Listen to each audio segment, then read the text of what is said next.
This video shows how the Batavia Veterans Home dramatically reduced staff injuries and lost workdays by implementing a comprehensive zero-lift program.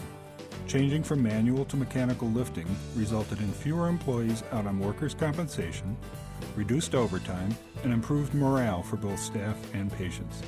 The video shows how the zero-lift program was implemented through a series of steps that could be undertaken at other direct care facilities.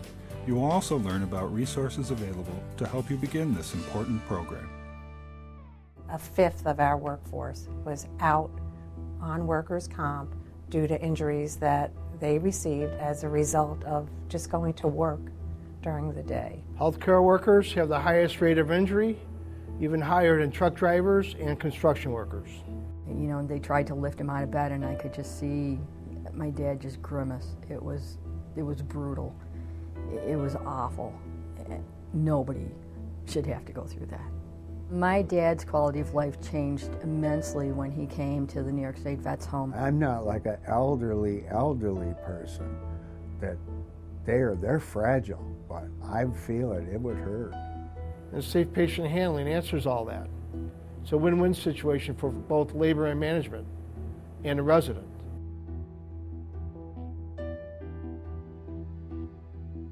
Before we had the Safe Patient Handling program at Batavia, we were struggling with a number of issues. Our staffing, particularly certified nursing assistants, was such that we were required to mandate staff to stay after their scheduled shift in order to provide the care for our veterans.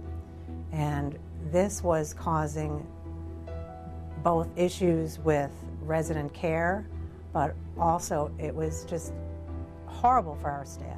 People would come to work, they couldn't go home after work because they had to stay another shift. Morale didn't exist. We had a 48% turnover rate in certified nursing assistant positions. We tried a lot of different things. We did things like, giving people rewards, whatever we could think of to try to resolve this issue. And nothing worked. Before zero lift, you never knew whether you're going to walk out the door healthy, mandated. Morale was really, really low. I would leave after my 8-hour shift exhausted, more exhausted than I ever worked in an 8-hour shift in construction. There were a lot of injuries. They missed time off from work. A couple of them couldn't even come back to this kind of work again. Because I remember we mandated almost every other day, and we missed a lot of activities in our family. Before, you were just tossed in the chair and lifted and all this too, and over here, I feel I have more dignity in that too. I mean, I really don't know what to do about this situation. Everything that we tried didn't work. Safe patient handling and movement is a policy and practice that creates a safe environment for patients and healthcare workers by eliminating hazardous manual lifting tasks. Transferring and repositioning patients is accomplished by using new technologies in mechanical lifts and repositioning devices. When I went to my first safe patient handling seminar, I knew, this is the answer.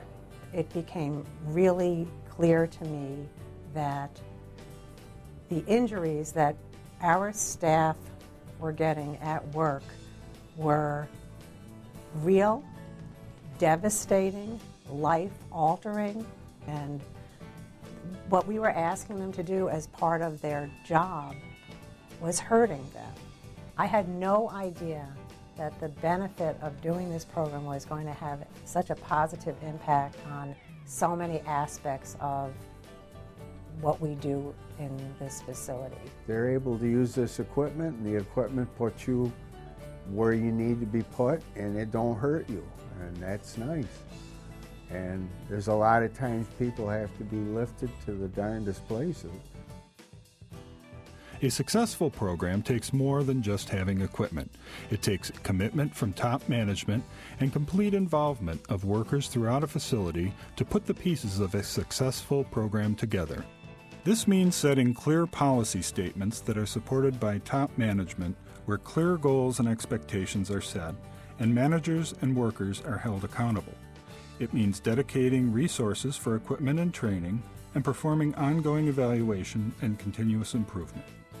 People in the business office, in central supply, in food service, every single person has a role in making the program be a success, and it's actually included in everybody's performance program. We do business here with the Safe Patient Handling Program, just like we do infection control, just like we do fire safety and emergency preparedness. Safe patient handling is one of our core business values. It is a reality of the program that you have to have the equipment available. If people can't access it, or if it is in disrepair, or if it is unsafe, people would not use it, and we wouldn't expect them to. Looking back at our statistics, we went from the equivalent of 9 FTEs out on workers' comp. Last year, in 2010, we had the equivalent of 0.5, a half of a person out related to lifting, pulling, moving residents. The equipment pays for itself, there's no question. I mean, within a year or two, that was, it's worth the investment. You know, you have to be persistent. You could hire all the help you wanted. The injuries are still going to occur because of the manual lifting. The concept of safe patient handling made sense to me as an officer and people I represented. We had a lot of different departments working together to achieve the Zero Lift program. There was PT, there was OT, there was nursing, and there was all different levels of nursing. There was RNs, LPNs, there was nurses' aides. There was also administrative staff, the director of nursing, the administrator, some of the nurse administrators also.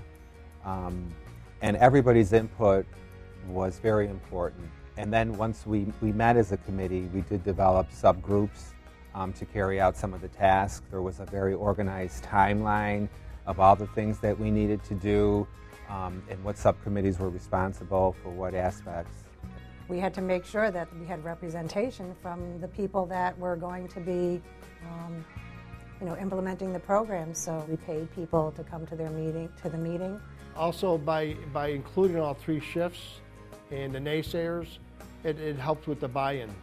I think from a therapist standpoint, it goes against what you're taught in school. You're taught proper body mechanics, and that this is the way you should transfer, and the residents should do all this work. But once we learned about the Zero Lift philosophy, it made much more sense that it's safer for the resident, it's safer for the staff involved, and the resident is still utilizing all their skills.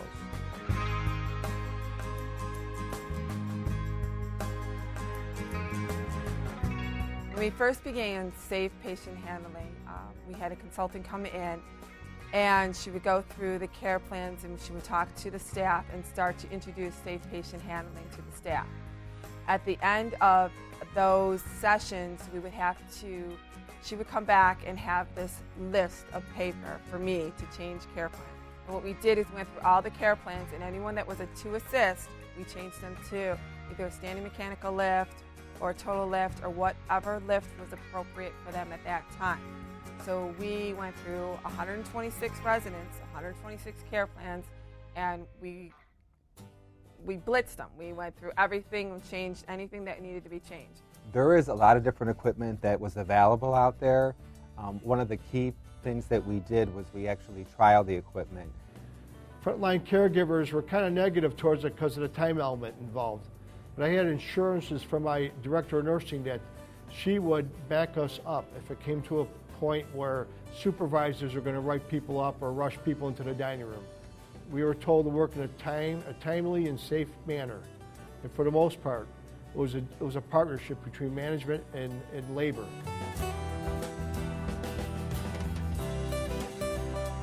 It was important for our facility to train all staff and to educate them on Zero Lift. We even trained maintenance so that they would know that the equipment needed to be fixed right away when it went down, so that we had the proper equipment for the residents and for the staff to use on the residents. We do an annual competency for the lift equipment, It includes the total mechanical lift, the ceiling lift, the standing lift, the use of the gate belt, and the slide sheets.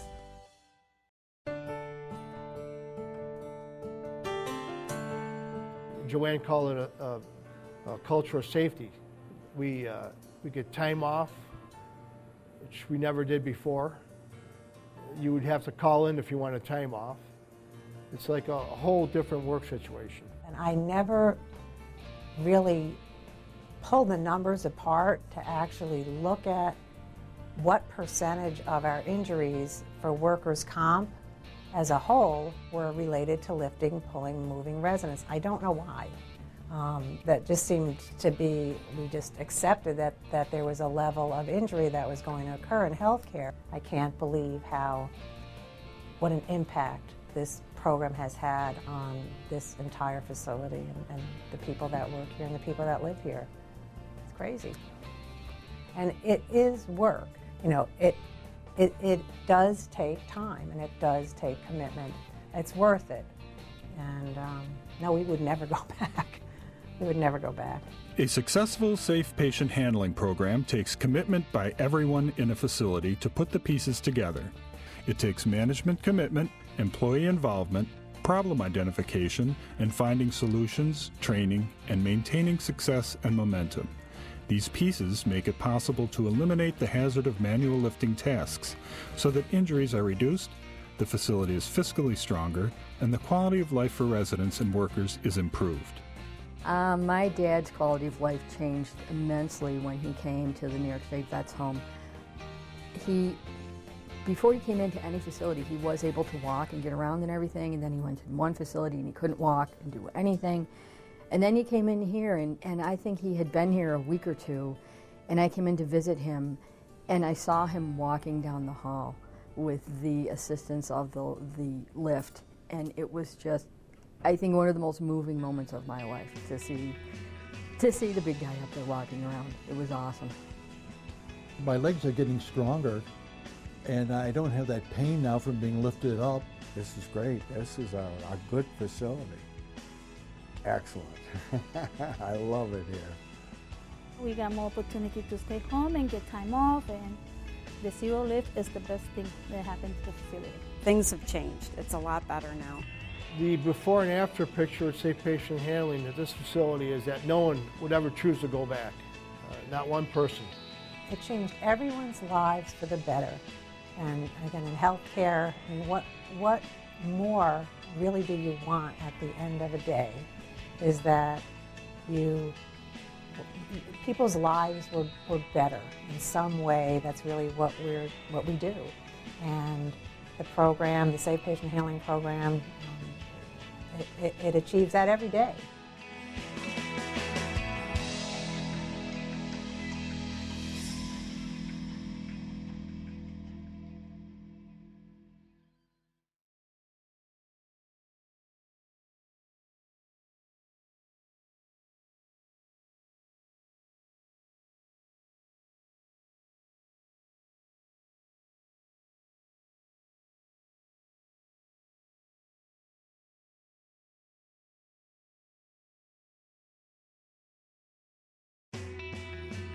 Be sure to check the menu on this DVD to access other important resources. Besides additional video, you will also find the Batavia Veterans Home Safe Patient Handling Program, the application for grant money available through the New York State and CSEA partnership, and links to informative websites.